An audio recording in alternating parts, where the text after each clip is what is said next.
Okay, ladies and gentlemen, this is the go-home show before BFG. I'm actually going to be doing prediction. Look for it. It should be uploaded just after this review of this TNA Impact. I don't normally do predictions anymore, but I felt that this is a very important pay-per-view for TNA. Really. I'll elaborate on that after this review is done. But let's see what we got here. Something that made no sense. We got here something that makes no sense. And the reason I kind of messed up there because it makes me angry.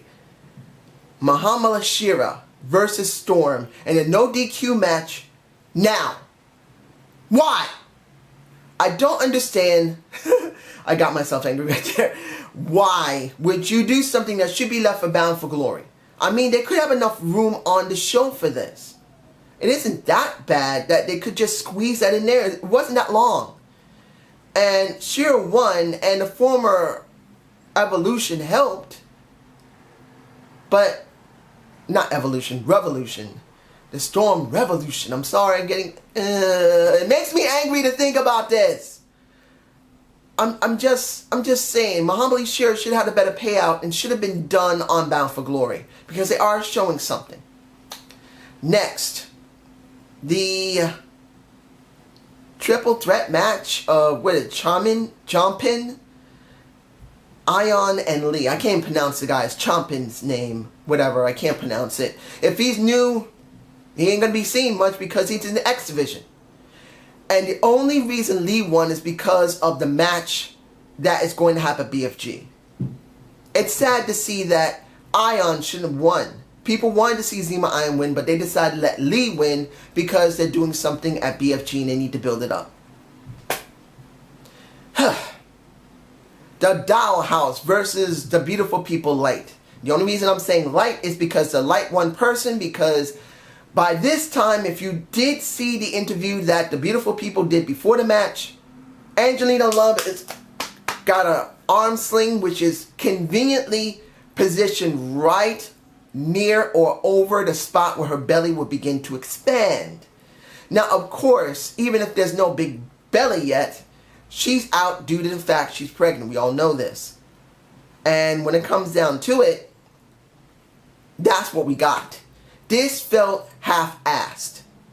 Even though the Beautiful People lost, it doesn't make any sense that Angelina Love not have some type of interaction. And that's where I really felt they should have never brought her back. Angelina Love should have been basically out completely. Yeah, she could have done that interview, but not come down to the ring because it made no damn sense for her to be there. Because just because her shoulder's messed up, she can't even try and hit anybody on the Dollhouse. I'm sorry, it just doesn't work for me. But I will say this, a couple of things. One, it was good to see the Dollhouse win, and it was Rebel who made it happen for Marty Bell to win. Two, as much as you're not going to believe it, seeing... breathe. I know I'm going to get kind of bashed for this, but basically, when you look at Madison Rayne, she looked better in the ring than normal. And I know a lot of people can say, what? One, her ring attire looked better, even though she doesn't have a bad ass. Her boobs are not too bad. She may not be the most beautiful woman there, but in this respect, she looked better. She wore something better, and she performed a little better in the ring. I think now, this time around, having the six-sided ring actually benefited her. Not saying she's a perfect wrestler. She's not. She can't even talk that well. But in this respect, in just this one match, she looked much more substantial than she normally does. Had to say it. Now, the Gail Kim video, well, the promo segment between Gail Kim and the Awesome One, was actually good. But I don't really care that much about it because I'd rather see the Dollhouse deal with BFG than Gail Kim and Awesome Kong. But I do have something to say about Awesome Kong, and I do have something to say about Gail Kim. Just watch for my preview after this review. The Eli feud with who? It kind of felt like they were going to try and feud Eli with, well, Robbie E. That didn't happen. Chris Melendez, that didn't happen. Mr. Anderson, that didn't happen. Well, it felt okay that they didn't try to make it into a feud, because in the end, he's now going to continue his real feud, and that is Kurt Angle versus him at Bound for Glory. It's understandable why they had to go to Chris Melendez, because there was nothing they can do with Kurt, because he had to go out because of the neck problem.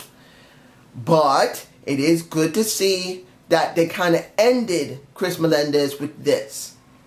We go from there. Now, how can I say this? Matt and Drew. Their backstage segment in a room was actually good. So was Ec3's. Tyrus, I just feel kind of sorry for him, because they're really not doing anything for him. He's just basically hired muscle. I would have liked to see something from Tyrus. I do believe he does have potential. I know a lot of people are going to say, dude, are you crazy? Tyrus can't do shit. The guy just sucks. Well, one of the reasons he sucks is because he's using the same ring attire, and he looks like a damn Irish guy with that freaking beard. If he got rid of the beard and he was allowed to show himself, I do believe he has potential. As it sucks as it is, I mean, Ec3 is great, and him working with him is good, but I do believe Tyrus does have something. I do, as even though if I'm the only one that can see it. And finally, Drew and Matt versus Ec3 and Tyrus. An okay match. In the end, Drew and Matt win that match, and we know already that it's going to be a three-way dance between Drew, Matt, and Ec3. But now, we have Jeff as the special guest referee. Ooh, stacking the deck, are we, TNA?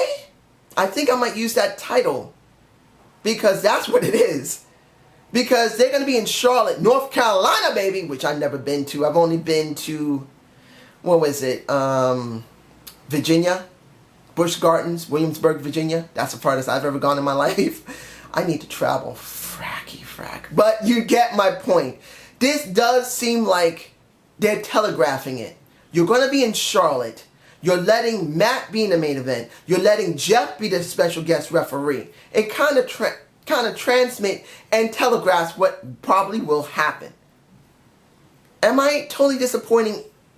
Well, I'll give it to you like this. EC3's long run has to eventually end. It must end eventually. Yes, he is still hot. But the point is that someone's winning streak has to end eventually. So do I believe it's better to leave it to either Drew or Matt Hardy? Yeah. The thing is, and I know a lot of people are going to say, are you seriously saying this? Drew is a great talent, and I do believe that he will carry the business in TNA soon. He will be World Heavyweight Champ. But I do believe that it's going to be Matt who's going to win it. Now, I'm going to elaborate more on this when I do my prediction.